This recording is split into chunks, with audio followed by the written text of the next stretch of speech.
আপোনাৰ কবিতাত দুটা বস্তু থাকে। এটা আপুনি কবিতা ধুনীয়াকৈ সজাই বঢ়াই নিৰ্মাণ কৰি বৰ সুন্দৰ সুন্দৰ শব্দেৰে কাব্যিক কৰি অৰ্থাৎ কবিতা কৰি কবিতা লিখে। আৰু আন কিছুমানত আপুনি ঠিক কবিতা নহয় কয় বোলে হয় মই কবিতকৈও মই বক্তা বেছি।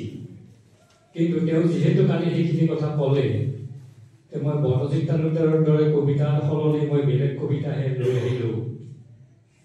আপোনালোকে কি ভাবে নাজানো।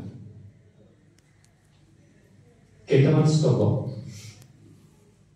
মোৰো এখন পথাৰ আছে, তাত মই বীজ সিঁচো। এটি দুটি চৰাই কোটি কোটি খাই মোৰ সোণোৱালী ফচল।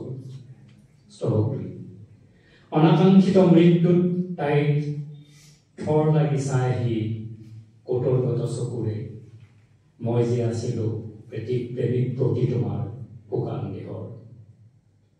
জেব্ৰা ক্ৰচিং স্তবক 3।